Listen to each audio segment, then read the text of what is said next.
بسم اللہ الرحمن الرحیم۔ السلام علیکم، ہمارے چینل میں خوش آمدید۔ رات کے 12 بج رہے تھے۔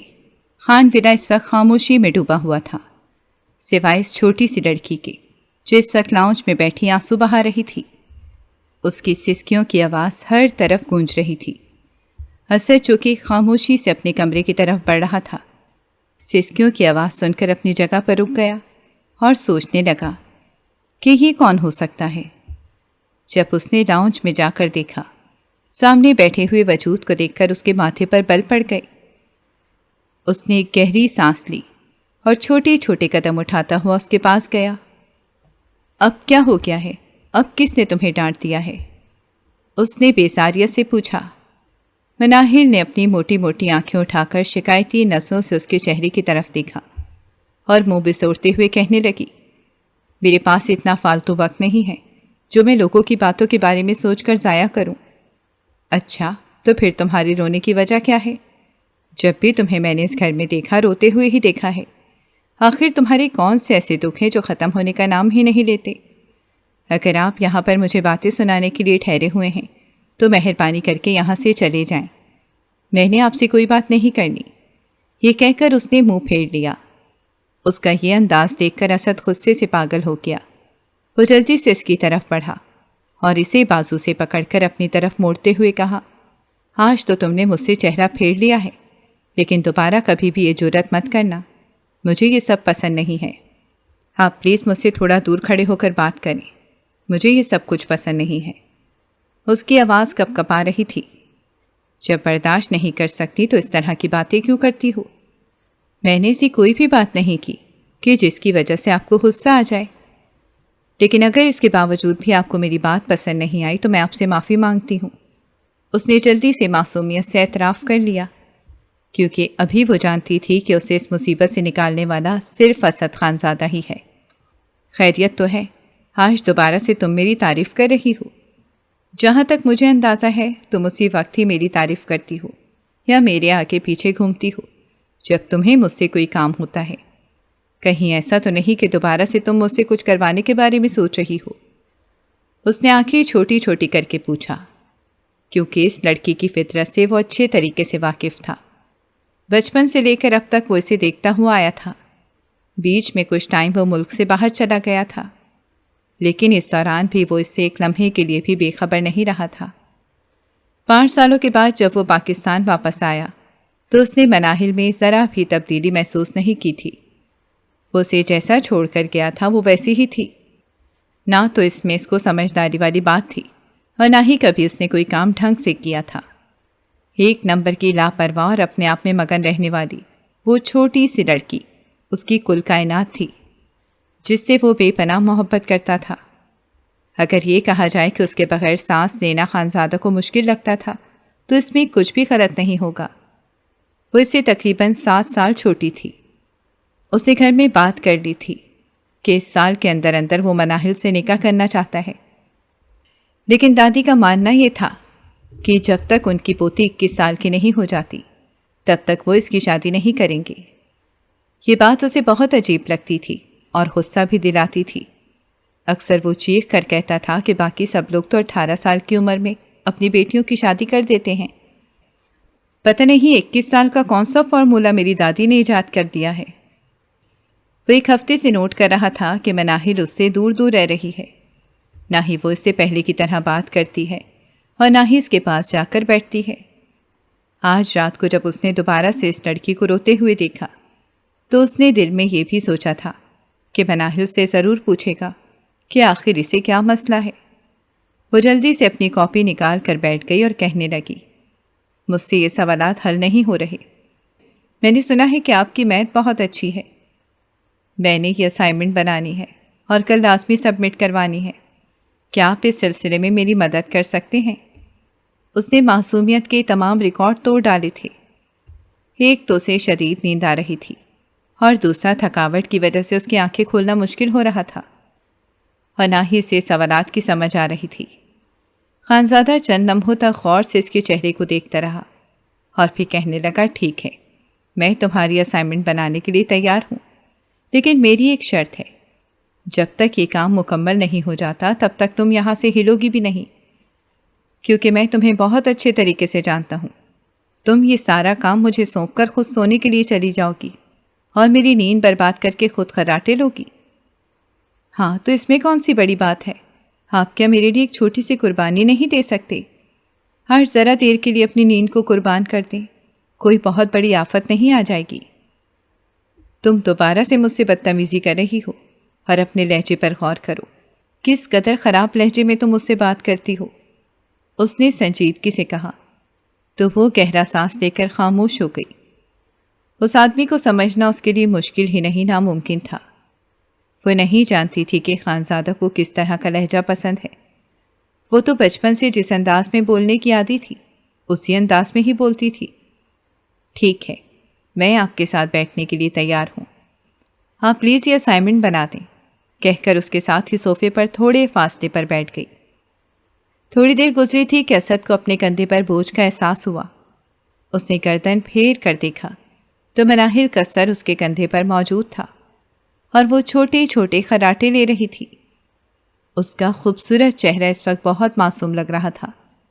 دل ہی دل میں اس نے اس لڑکی کی نظر اتاری اور اس کا سر احتیاط سے پیچھے کی طرف رکھ دیا اور اس کے اوپر چادر ٹھیک کر کے اس کا سامان لے کر اپنے کمرے میں چلا گیا۔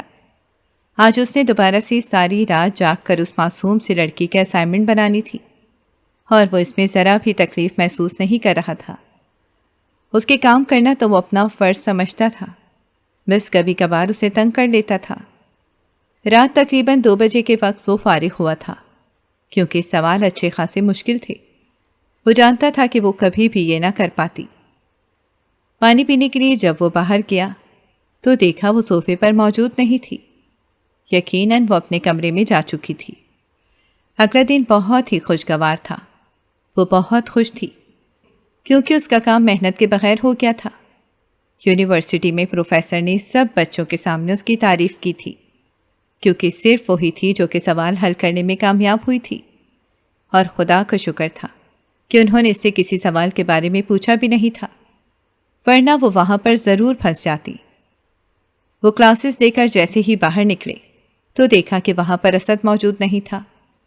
وہ پریشان ہو گئی۔ آج سے پہلے ایسا کبھی بھی نہیں ہوا تھا، اور آج ویسے بھی سے تھوڑی سی دیر ہو گئی تھی، جس کی وجہ سے وہ لیٹ نکلی تھی۔ سب لوگ وہاں سے جا چکے تھے، صرف ایک گاڑی ہی کھڑی تھی جس کے قریب کچھ آوارہ لڑکے موجود تھے۔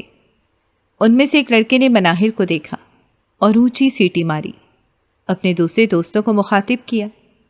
وہ سب بھی اس کی طرف متوجہ ہو گئے اور تیزی سے چلتے ہوئے اس کے پاس چلے گئے۔ مناہل نے جب آوارہ لڑکوں کو اپنی طرف آتے ہوئے دیکھا تو وہ خوف سے کانپنے لگی۔ اس کی آنکھوں میں آنسو آ گئے تھے۔ وہ 2 قدم پیچھے ہٹی تو وہاں پر دیوار تھی۔ اس میں اتنی ہمت نہیں تھی کہ وہ وہاں سے کہیں جا سکے۔ اسے شدید بے بسی کا احساس ہو رہا تھا۔ شہریار اس نے تھوڑے ہی فاصلے پر جا کر رک گیا اور اسے سر سے لے کر پاؤں تک دیکھتے ہوئے کہنے لگا، واہ یار، آج تو اس قدر حسین لڑکی مل گئی ہے کہ باقی کی ساری زندگی میری نظروں کے سامنے صرف اور صرف اس کا چہرہ ہی رہے گا۔ اب تو میں کسی اور لڑکی کی طرف نظر اٹھا کر بھی نہیں دیکھ پاؤں گا۔ دوستو، مبارک ہو تم لوگوں کو، تم لوگوں کی بھابھی مل گئی ہے۔ یہ کہہ کر وہ عجیب سے انداز میں ہنسنے لگا۔ اس کی یہ فضولیات سن کر پہلے تو وہ کچھ نہیں بولی، لیکن جب اس کی باتیں بڑھنے لگی تو وہ تنگ ہوتے ہوئے کہنے لگی، یہ کیا بدتمیزی ہے، اور تم لوگ کون ہو؟ یہاں سے جاؤ ورنہ میں گارڈز کو بلا لوں گی۔ ارے یہاں پر تو مجھے کوئی گارڈ دکھائی نہیں دے رہا، کیا تم لوگوں کو کوئی گارڈ دکھائی دے رہا ہے؟ یہ کہہ کر شہریار نے دوبارہ سے اپنے دوستوں کی طرف سوالیہ نظروں سے دیکھا تو وہ بھی نفی میں سر ہلانے لگے۔ اچھا چلو یار، ویسے بھی یہاں پر کوئی بھی نہیں ہے اور تم بھی ہمیں راضی ہی نظر آ رہی ہو، اب زیادہ ڈرامے کرنے کی ضرورت نہیں ہے۔ میں تم جیسی لڑکیوں کو بہت اچھے طریقے سے جانتا ہوں جو اپنے چہرے پر معصومیت کا نقاب چڑھا لیتی ہیں لیکن اندر سے پوری ہوتی ہیں۔ تو مجھے صرف یہ بتاؤ کہ تم کتنے پیسوں میں ہماری آرزو کو پورا کر دو گی۔ میں تمہیں منہ بولی رقم دینے کے لیے تیار ہوں، اور میں یہ سب کچھ صرف اور صرف تمہارے اس خوبصورت چہرے کی وجہ سے کر رہا ہوں جس پر میرا دل آ گیا ہے۔ اس سے پہلے کہ وہ مزید کچھ کہتا مناہل کا ہاتھ اٹھا اور اس کے چہرے پر نشان چھوڑ گیا۔ وہ اس سب کے لیے تیار نہیں تھی، اس سے پہلے کہ وہ اس پر جھپٹتا۔ مناہل نے پھرتی کا مظاہرہ کیا اور بھاگنا شروع کر دیا۔ آگے پیچھے دیکھے بغیر وہ مسلسل بھاگی چلی جا رہی تھی۔ وہ لڑکے بھی اس کے پیچھے ہی موجود تھے، لیکن پھر اچانک اس کے راستے میں ایک پولیس والا آ گیا، جس کی وجہ سے ان لڑکوں نے اپنا راستہ تبدیل کر دیا، جبکہ وہ ابھی تک بھاگ رہی تھی۔ تھوڑی ہی دیر بعد اس کا سر ایک سخت چیز سے جا کر ٹکرایا۔ اسے اپنا سر چکراتا ہوا محسوس ہو رہا تھا۔ وہ وہیں زمین پر بیٹھ گئی اور درد سے کرانے لگی۔ سلمان خان، جو کہ اپنے کام کے سلسلے میں اپنے دوست کے گھر کی طرف جا رہا تھا، وہ اس وقت موبائل پر مصروف تھا اور سامنے آنے والی اس لڑکی سے مکمل طور پر انجان تھا۔ مناہل بھی پیچھے کی طرف دیکھ کر بھاگ رہی تھی۔ دونوں کی اچانک ہی ٹکر ہو گئی۔ وہ جلدی سے سیدھا ہوا اور معذرت کرتے ہوئے کہنے لگا، معاف کر دیجئے، میرا دھیان آپ کی طرف نہیں تھا۔ اگر آپ دیکھ کر نہیں چل سکتے تو آپ کو سڑک پر چلنے کی ضرورت بھی نہیں ہے، اپنے گھر پر ہی تشریف رکھا کریں۔ غصے سے اس کا برا حال تھا۔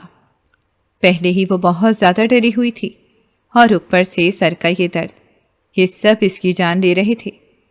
دیکھیں میڈم صاحبہ، میری غلطی نہیں ہے، غلطی یہاں پر آپ کی بھی ہے۔ چلے ٹھیک ہے، میں دیکھ کر نہیں چل رہا تھا، میں موبائل یوز کر رہا تھا، لیکن آپ کو تو اللہ تعالیٰ نے بھینس جیسی یہ موٹی موٹی دو آنکھیں دی ہوئی ہیں، آپ ان کا ہی استعمال کر لیتی اور مجھے بھی اس تکلیف سے بچاتی۔ اس نے ایک نظر اپنے موبائل پر ڈالی تھی، جو زمین پر گرنے کی وجہ سے چکنا چور ہو گیا تھا، مگر اس نے کوئی بھی فضول بات نہیں کی تھی، بلکہ خود ہی معافی مانگ لی تھی۔ لیکن سامنے کھڑی لڑکی کے ارادے کچھ اور ہی لگ رہے تھے۔ مناہل نے جب اپنی آنکھوں کے لیے بھینس کا لفظ سنا تو وہ غصے سے چیخ پڑی اور کہنے لگی، آپ کو اندازہ بھی ہے کہ آپ کتنے بدتمیزی کر رہے ہیں؟ دیکھیں، میں آپ سے بدتمیزی نہیں کر رہا اور نہ ہی مجھے آپ سے بدتمیزی کرنے کی کوئی ضرورت ہے۔ چلیے ٹھیک ہے، آپ معافی نہیں مانگتی تو نہ مانگیں، میں ہی آپ سے معافی مانگ لیتا ہوں۔ مجھ سے غلطی ہو گئی ہے، آئندہ میں یا تو دیکھ کر چلوں گا یا پھر اپنے گھر سے ہی باہر نہیں نکلوں گا۔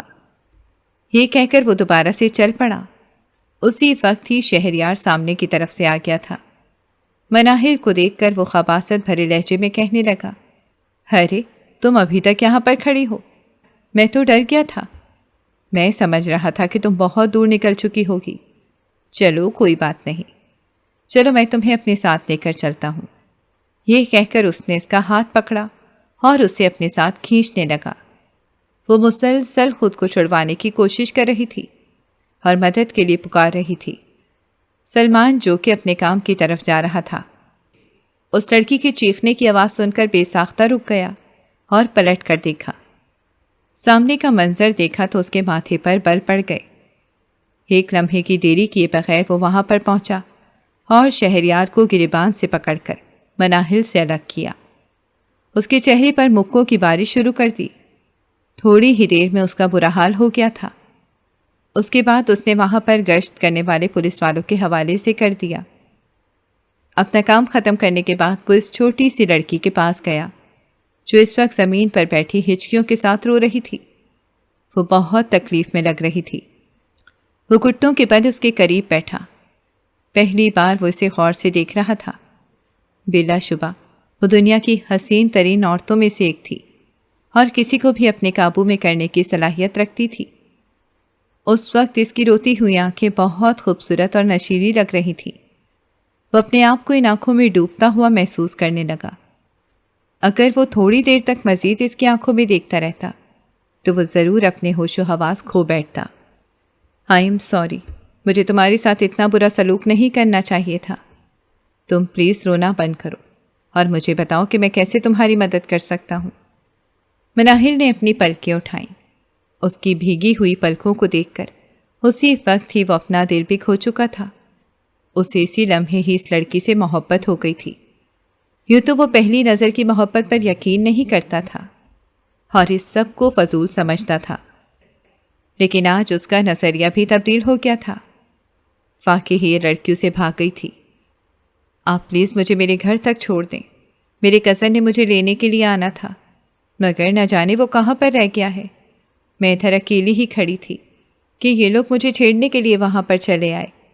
میں وہاں سے بھاگی تو آپ سے جا کر ٹکرا گئی۔ ابھی بھی یہ آدمی پتہ نہیں کہاں سے نکل آیا تھا۔ مجھے ڈر ہے کہ کہیں ایسا نہ ہو اس کے دوست یہاں پر پہنچ جائیں۔ وہ پھولی ہوئی سانس سے باتیں کر رہی تھی۔ کافی دیر تک وہ تحمل سے اس کی بات سنتا رہا اور پھر کہنے لگا، ٹھیک ہے، میرے ہوتے ہوئے آپ کو ٹینشن لینے کی ضرورت نہیں ہے۔ آپ مجھے اپنا ایڈریس بتا دیں، میں آپ کو وہاں تک پہنچا دیتا ہوں۔ اس نے دوبارہ اس لڑکی سے کوئی بھی سوال نہیں کیا تھا، کیونکہ وہ جانتا تھا کہ وہ اس حالت میں نہیں ہے کہ اس کے مزید سوالات کا جواب دے سکے۔ باقی کی باتیں وہ اس کے گھر کے بڑوں سے کرنا چاہتا تھا۔ جب وہ اپنے گھر کے اندر داخل ہوئی تو اس کی روتی ہوئی شکل دیکھ کر سب لوگ ہی پریشان ہو گئے۔ دادا تیزی سے چلتے ہوئے اس کے پاس گئے اور اس کے سر پر ہاتھ رکھتے ہوئے کہنے لگے، ارے کیا ہوا ہے میرے بچے کو؟ اس کے بعد جب انہوں نے وہاں پر ایک اجنبی لڑکے کو کھڑے ہوئے دیکھا تو وہ حیران رہ گئے۔ سلمان نے ان سے اپنا تعارف کروایا۔ تب انہیں پتہ چلا کہ یہ ان کے ایک دوست کا بیٹا ہے۔ دراصل کامران صاحب کے بچپن کے ایک دوست تھے، حسنین صاحب، جو ان کے ساتھ ہی کھیل کود کر جوان ہوئے تھے۔ بعد میں وہ ملک سے باہر چلے گئے اور وہاں پر سیٹل ہو گئے۔ تھوڑے عرصے پہلے ہی وہ پاکستان واپس آئے تھے، کیونکہ اب وہ اپنا آخری وقت یہاں پر گزارنا چاہتے تھے۔ سلمان نے انہیں بتایا تھا کہ وہ ان کا بیٹا ہے۔ یہاں پر بھی رشتہ داری نکل آئی تھی۔ وہ اسے لے کر بیٹھک میں چلے گئے اور اس سے باتیں کرنے لگے۔ تب سلمان نے انہیں کہا کہ کم از کم کسی ایسے آدمی کو اسے لینے کے لیے بھیجیں جس کا کوئی بھی کام نہ ہو، جو فارغ ہو اور وقت سے پہلے ہی اس کی یونیورسٹی پہنچ جایا کرے، کیونکہ آس پاس کے لوگ بہت ہی عجیب ہیں۔ وہ تو اس طاق میں لگے رہتے ہیں کہ انہیں کسی کی ماں بہن نظر آ جائے۔ انہوں نے اسی وقت ہی اسد کو کال ملائی، لیکن اس کا نمبر بند جا رہا تھا۔ دراصل وہ اپنی ایک میٹنگ میں مصروف تھا، جس کی وجہ سے اسے دیر ہو گئی تھی۔ اسے اپنی غلطی کا احساس بھی تھا۔ فون اٹینڈ کرنے کے بعد اس کی یونیورسٹی پہنچا، لیکن وہ وہاں پر کھڑی نہیں تھی۔ اس نے یہی سمجھا کہ وہ اپنے گھر چلی گئی ہوگی۔ اس نے دوبارہ گھر کال کر کے بھی پوچھنا گوارا نہیں کیا اور یہیں پر ہی اس سے لاپرواہی ہو گئی تھی۔ رات کو جب وہ گھر واپس آیا تو سبھی وہاں پر موجود تھے۔ دادا نے اسے مخاطب کیا اور اسے اپنے پاس آنے کے لیے کہا۔ وہ اپنے دھیان میں چھوٹے چھوٹے قدم اٹھاتا ہوا ان کے پاس گیا اور پرجوش انداز میں سلام کرتے ہوئے کہنے لگا، ارے میرے پیارے دادا جی، آپ نے مجھے کیسے یاد کر لیا ہے؟ خیریت تو ہے؟ تم اس وقت کہاں سے آ رہے ہو؟ پوتے کی باتوں کو مکمل طور پر نظر انداز کرتے ہوئے انہوں نے سوال کیا۔ آپ نے پہلے تو کبھی مجھ سے سوال نہیں کیا۔ لگتا ہے کہ دال میں کچھ کالا ہے۔ اس نے دوبارہ سے شرارتی انداز میں کہا، میرے ساتھ مذاق نہ کرو، مجھے سیدھا سیدھا بتاؤ کہ تم اس وقت کہاں سے آ رہے ہو؟ ارے دادا، اپنے ایک دوست کے پاس گیا تھا، اس کے گھر میں دعوت تھی، سب دوستوں کو ہی اس نے بلایا ہوا تھا۔ میں نے تمہیں شام کے وقت کس کام کے لیے بھیجا تھا؟ انہوں نے اس کی اس بات کو بھی نظر انداز کیا اور اپنا سوال کر ڈالا، مجھے یاد نہیں آ رہا کہ آپ نے مجھے کس کام کے لیے بھیجا تھا۔ یہ کہہ کر وہ اپنے دماغ پر زور ڈالنے لگا اور ایکٹنگ کرنے لگا۔ وہ نہیں جانتا تھا کہ اس کے یہ ڈرامے سامنے کھڑے شخص کو کتنا غصہ دلا رہے ہیں۔ اسد خان زادہ، میرے ساتھ یہ ڈرامے بازیاں بند کرو۔ تم اس وقت میرا دماغ غصے سے گھما رہے ہو۔ میرا دل کر رہا ہے کہ میں تمہارا منہ نوچ ڈالوں۔ آخر تم اس قدر لاپرواہ کیسے ہو سکتے ہو؟ ارے دادا جی، مجھے یاد آیا کہ آپ نے مجھے اسے لینے کے لیے بھیجا تھا۔ یہ کہہ کر اس نے مناہل کی طرف اشارہ کیا اور پھر کہنے لگا، میں ایک میٹنگ میں مصروف تھا جس کی وجہ سے مجھے دیر ہو گئی۔ ویسے بھی یہ کوئی چھوٹی بچی نہیں ہے جو اکیلی نہیں آ سکتی۔ اگر کبھی اس طرح کا مسئلہ ہو جاتا ہے تو اسے چاہیے کہ یہ خود ہی سفر کرنا سیکھے۔ اس سے پہلے کہ وہ مزید کچھ کہتا، دادا جی کا ہاتھ اٹھا اور اس کے چہرے پر نشان چھوڑ گیا۔ وہ اس سب کے لیے بالکل بھی تیار نہیں تھا اور بے یقینی سے ان کے چہرے کی طرف دیکھ رہا تھا۔ میں سوچ بھی نہیں سکتا تھا کہ تم اس قدر لاپرواہی کا مظاہرہ کرو گے۔ تمہیں اندازہ بھی ہے کہ تمہاری وجہ سے آج اس نے کتنی تکلیف اٹھائی ہے۔ آج اس کے پیچھے کچھ لڑکے پڑ گئے تھے، اگر سلمان بیٹا اس کی مدد نہ کرتا تو یہ تو… اس سے زیادہ وہ بول ہی نہیں سکے تھے۔ ان کی آنکھوں میں آنسو آ گئے تھے۔ آنسو تو اس وقت کسی اور کی بھی آنکھوں میں موجود تھے، لیکن کوئی اس کی طرف توجہ نہیں دے رہا تھا۔ آمنہ بیگم تیزی سے اپنے بیٹے کی طرف بڑھی، لیکن اس نے ہاتھ اٹھا کر انہیں وہیں پر رکنے کا اشارہ کیا اور مناہل کی طرف دیکھ کر مضبوط لہجے میں بولا، کیا میں کبھی بھی تمہیں ٹائم پر لینے کے لیے نہیں جاتا؟ آج میری مجبوری تھی جس کی وجہ سے میں نہیں آ پایا۔ دادا جی کو تم یہ بات بتاتی کیوں نہیں ہو؟ میں نے تمہیں میسج بھی کیا تھا۔ مناہل نے میسج لیٹ دیکھا تھا اور یہ اس کی غلطی تھی، اسی وجہ سے وہ مکمل طور پر خاموش ہو گئی۔ جانتی تھی کہ اگر اس نے اعتراف کر لیا تو سارا الزام اسی پر ہی آ جائے گا۔ ڈر کے مارے اس سے کچھ بولا ہی نہیں جا رہا تھا، اور یہاں پر اس نے اپنی زندگی کی سب سے بڑی غلطی کر دی تھی۔ اسد خانزادہ نے جب اسے اس طرح سے خاموش دیکھا تو اس کے دل میں مناہل کے لیے نفرت پیدا ہو گئی۔ سب لوگوں کے سامنے اس کی وجہ سے اسے تھپڑ پڑا تھا، اور وہ کوئی گواہی دینے کے لیے بھی تیار نہیں تھی اور نہ ہی اس کا ساتھ دے رہی تھی۔ یہاں تک کہ اس نے دادا جی کو یہ بھی نہیں بولا تھا کہ آپ انہیں نہ ماریں، ان کی کوئی غلطی نہیں ہے۔ چند لمحوں تک وہ وہاں پر کھڑے سب لوگوں کو دیکھتا رہا اور پھر غصے سے اپنے کمرے میں چلا گیا۔ اس کا بس نہیں چل رہا تھا کہ وہ ہر چیز کو تہس نہس کر دے۔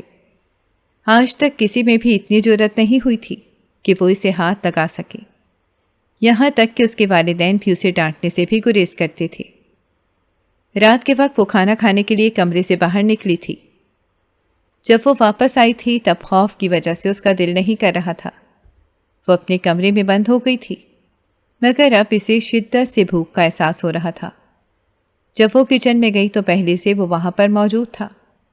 اس سے پہلے کہ وہ وہاں سے کھسکتی، خانزادہ کی آواز سن کر اپنی جگہ پر رک گئی اور وہ چھوٹے چھوٹے قدم اٹھاتا ہوا اس کے پاس گیا اور اس کی آنکھوں میں دیکھتے ہوئے کہنے لگا، تم نے دادا جی کے سامنے میری سائڈ کیوں نہیں لی؟ کیونکہ آپ کی غلطی تھی، آپ مجھے لینے کے لیے نہیں آئے، اور آپ کی وجہ سے میں ان آوارہ لڑکوں میں پھنس گئی۔ تو کون سا میں یہ ہمیشہ کرتا ہوں؟ آج مجھ سے غلطی ہو گئی تھی اور میں نے اس بات کا اعتراف بھی کر لیا تھا، پھر اتنا ڈرامہ کرنے کی کیا ضرورت تھی؟ یہ آپ نے پہلی بار نہیں کیا تھا، بلکہ آپ ہمیشہ ہی ایسا کرتے ہیں۔ آپ ہمیشہ ہی مجھے کسی نہ کسی مشکل میں ڈال دیتے ہیں۔ میری طرف سے آپ نے ہمیشہ ہی لاپرواہی کا مظاہرہ کیا ہے، اور آپ کو یہ تھپڑ پڑنا چاہیے تھا، یہ آپ کے لیے بہت ضروری تھا۔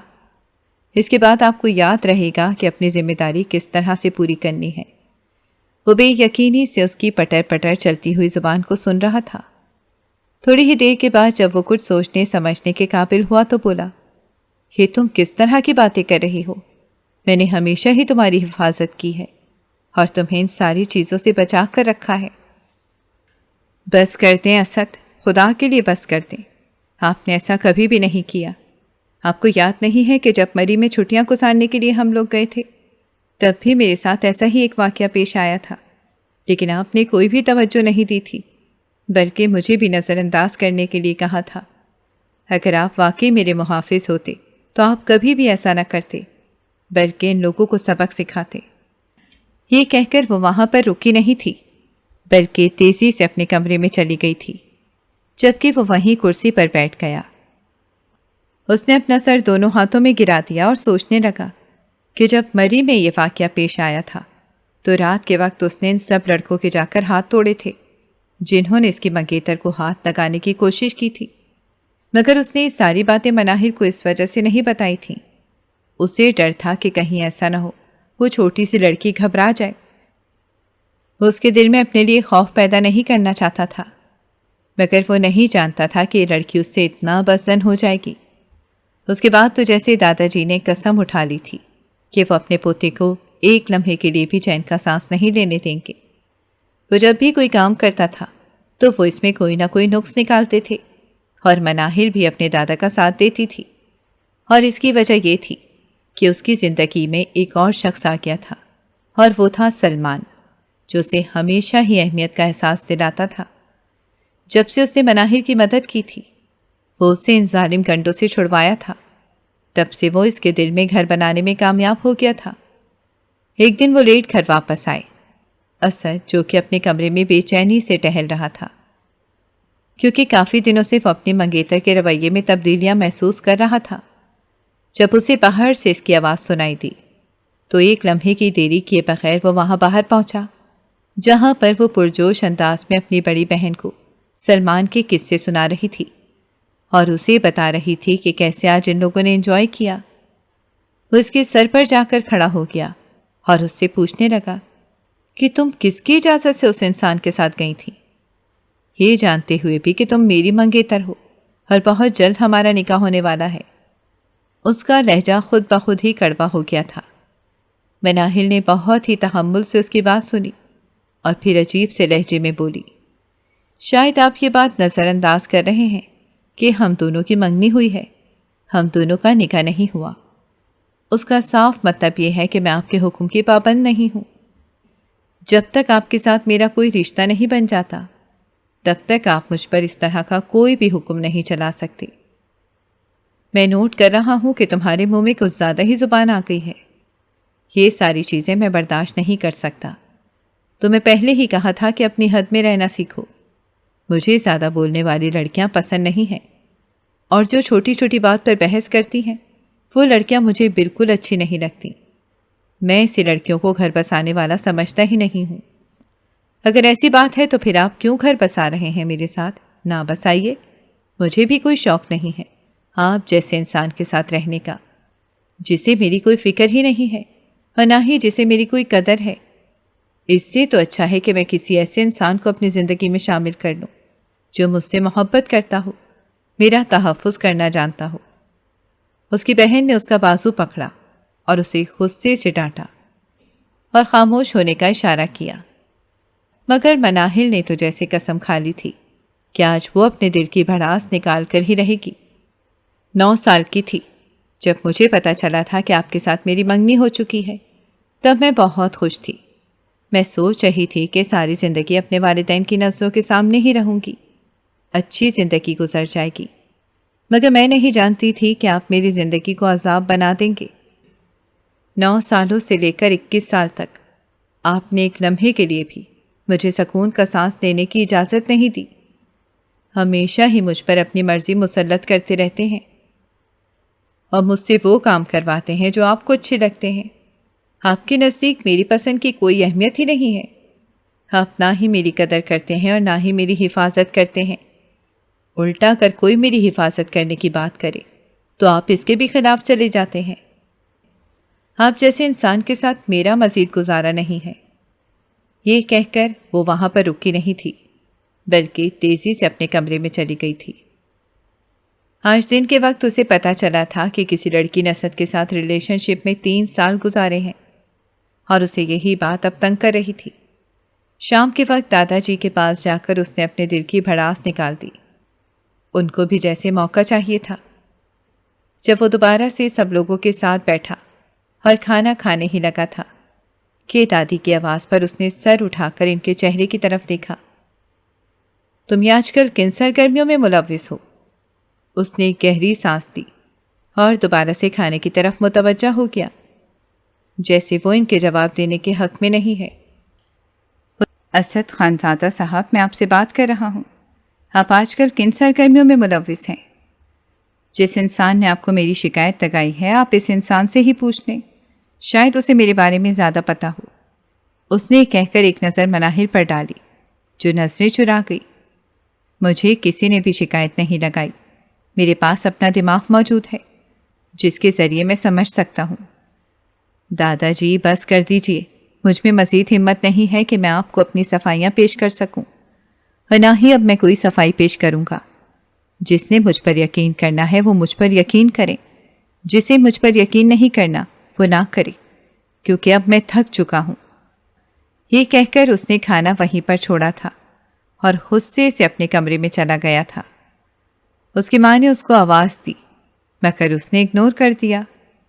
زندگی میں پہلی بار اس نے اپنی ماں کی پکار بھی نہیں سنی تھی، اور یہ سب کچھ اس چھوٹی سی لڑکی کی وجہ سے ہو رہا تھا۔ رات کے وقت اس نے اسے سبق سکھانے کا فیصلہ کیا۔ سب لوگ اپنے کمروں میں لیٹے آرام کر رہے تھے۔ وہ دبے پاؤں اٹھا اور اس کے کمرے کی طرف بڑھ گیا۔ وہ اس وقت بستر پر موجود تھی اور خواب و خرگوش کے مزے لے رہی تھی۔ اس کا معصوم چہرہ بہت ہی پیارا لگ رہا تھا۔ کافی دیر تک وہ بغیر کوئی آواز پیدا کیے اس کے چہرے کو دیکھتا رہا۔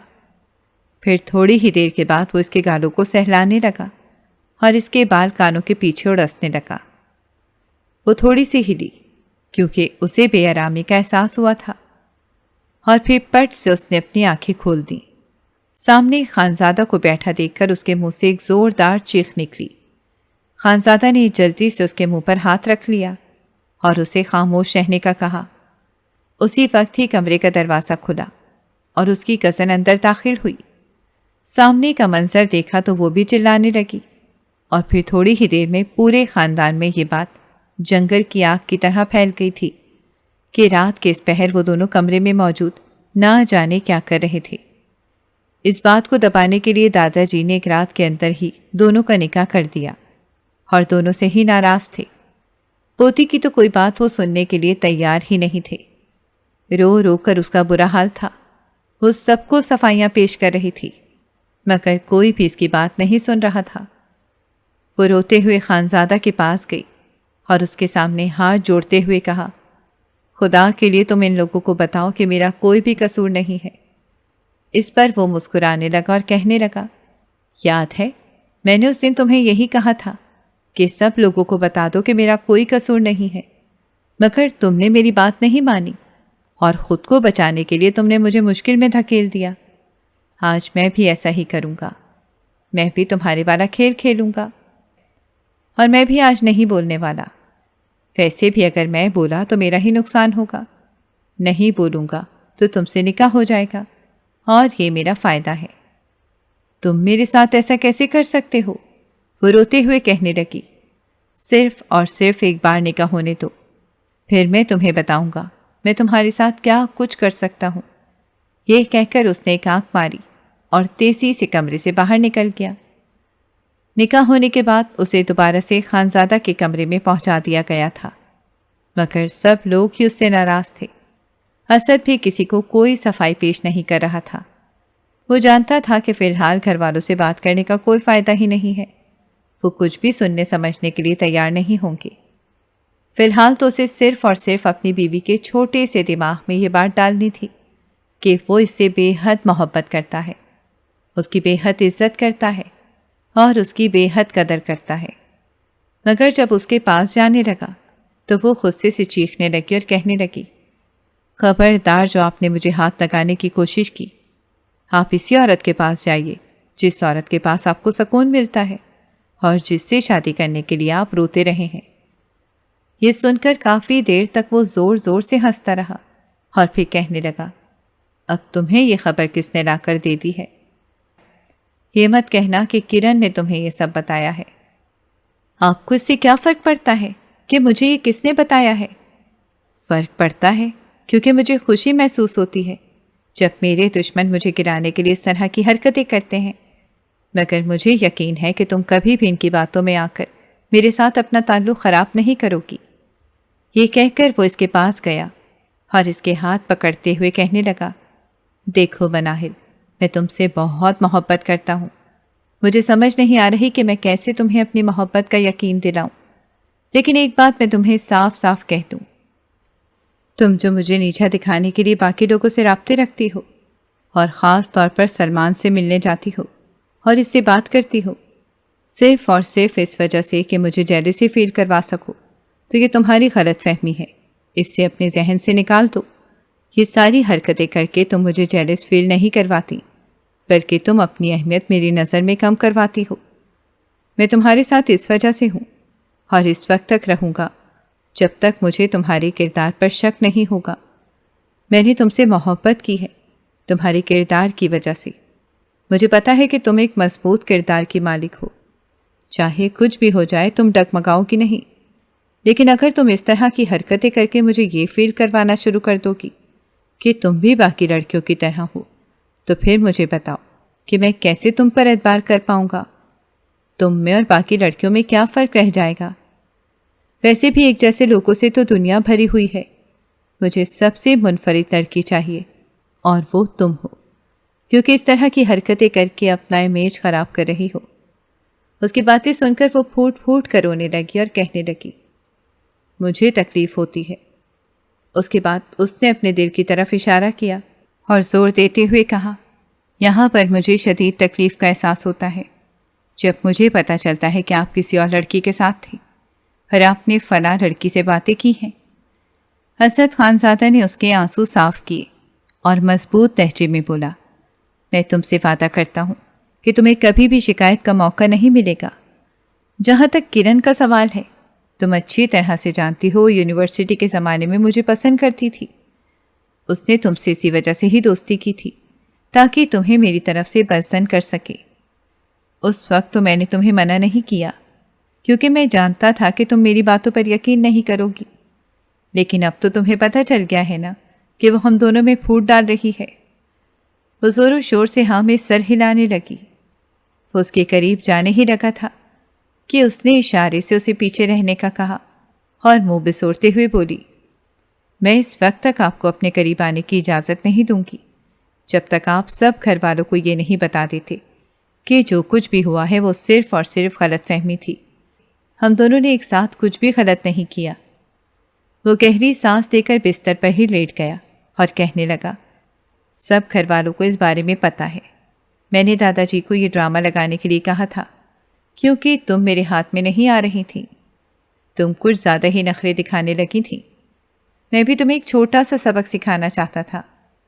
اس کی بات سن کر وہ حیرت سے منہ کھولے اس کے چہرے کی طرف دیکھنے لگی اور کہنے لگی، یہ آپ کیا کہہ رہے ہیں؟ جی میڈم صاحبہ، میں جو کچھ بھی کہہ رہا ہوں ٹھیک کہہ رہا ہوں۔ مجھے اب سلمان سے خوف محسوس ہونے لگا تھا۔ وہ مجھے اپنا رقیب لگنے لگا تھا۔ میں تم پر شک نہیں کر رہا کیونکہ پچھلے دنوں میں اس بارے میں پتہ لگوا چکا ہوں۔ سلمان نے خود مجھے بتایا تھا کہ تم نے اس کے سامنے یہ بات کلیئر کی تھی کہ تم مجھ سے محبت کرتی ہو۔ یقین مانو یہ سب سن کر مجھے بہت خوشی ہوئی تھی اور تم پر فخر ہوا تھا۔ پھر اس کے بعد میں تم سے باتیں کرنے کی کوشش کرتا تو تم مجھے مکمل طور پر نظر انداز کر دیتی، یہاں تک کہ اپنے قریب بھی نہیں بھٹکنے دیتی تھی۔ مجھے تم پر بہت غصہ آتا تھا، سمجھ نہیں لگ رہی تھی کہ کیسے اس کا بدلہ لوں۔ اور پھر میں نے یہ سب کرنے کے بارے میں سوچا، دیکھو کتنا زیادہ فائدہ ہوا ہے مجھے۔ ایک چھوٹا سا ڈرامہ لگایا اور 1 گھنٹے کے اندر اندر بیوی میرے پہلو میں بیٹھی ہوئی ہے۔ اب میں اس کے ساتھ جو چاہے وہ کر سکتا ہوں۔ یہ کہہ کر وہ شرارتی انداز میں اس کی طرف بڑھا۔ مناہر نے تکیہ اٹھا کر زور سے اس کے چہرے پر مارا اور تیزی سے وہاں سے بھاگنے لگی، لیکن اس سے پہلے ہی وہ اس کی بازو پکڑ کر اسے اپنی طرف کھینچ چکا تھا۔ اگر آپ کو ہماری کہانیاں پسند آ رہی ہیں تو ہماری چینل کو سبسکرائب کریں اور بیل آئیکن کو پریس کرنا مت بھولیے گا تاکہ ہماری ہر کہانی آپ تک بر وقت پہنچے، اور کامنٹ باکس میں اپنی رائے کا اظہار کرنا مت بھولیے گا۔